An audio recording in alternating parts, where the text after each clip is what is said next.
10ஆம் வகுப்பு பொதுத் தேர்வில் அதிக மதிப்பெண் பெற்ற மாணவிகளுக்கு ரொக்கத்தொகை மற்றும் சான்றிதழ்கள் வழங்கும் விழா புனித ஜோசப் பெண்கள் மேல்நிலைப் பள்ளியில் வைத்து நடைபெற்றது. திருநெல்வேலி ஜவஹர் நகர் NGO ஏ காலனி பொதுநல மன்றம், திருநெல்வேலி வடக்கு சுழல் கழகம் மற்றும் சமூக ஆர்வலர்கள் இணைந்து 10ஆம் வகுப்பு பொதுத் தேர்வில் அதிக மதிப்பெண்கள் பெற்ற மாணவிகளுக்கு ரொக்கத்தொகை மற்றும் சான்றிதழ்கள் வழங்கும் பாராட்டு விழா புனித ஜோசப் பெண்கள் மேல்நிலைப் பள்ளியில் வைத்து நடைபெற்றது. நிகழ்ச்சிக்கு ஜவஹர் நகர் பொதுநல மன்ற தலைவர் திரு VS வெங்கட்ராமன் வரவேற்புரை வழங்கினார்.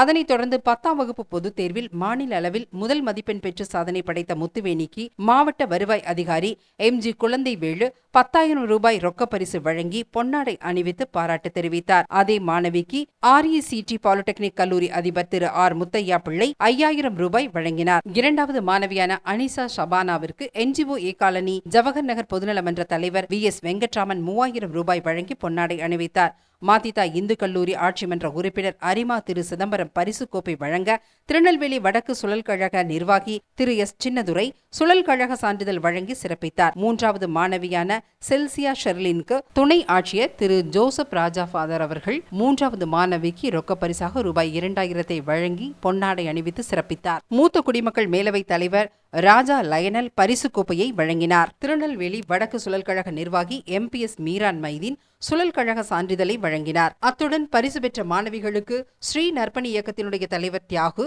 மற்றும் பாரத் ஸ்டேட் வங்கியினுடைய முதன்மை மேலாளர் HD சர்மா பாராட்டு சான்றிதழ்களை வழங்கினார். 2015ஆம் ஆண்டிற்கான சிறந்த பள்ளிக்கான விருதை அமலவை பாளை மாநில தலைவர் அருட்சகோதரி மார்க்ரெட் மேரி அவர்களுக்கு rotary governor PDJ KV Rajendran அவர்கள் கேடயம் மற்றும் பொன்னாடை வழங்கி சிறப்பு செய்தார். நிகழ்ச்சியின் நிறைவாக அருட்சகோதரி S அருள்மேரி நன்றியுரை வழங்கினார். தென்பகுதியானது மிகவும் கூர்மையான இடம்.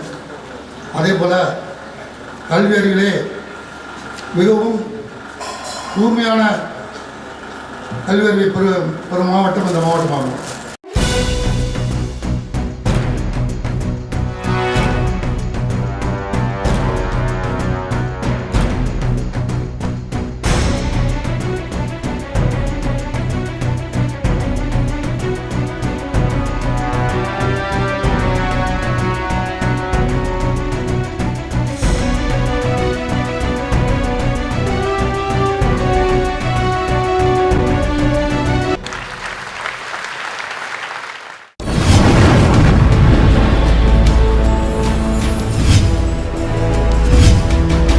நீங்கள் பார்த்துக் கொண்டிருப்பது உங்கள் கதிர் TV.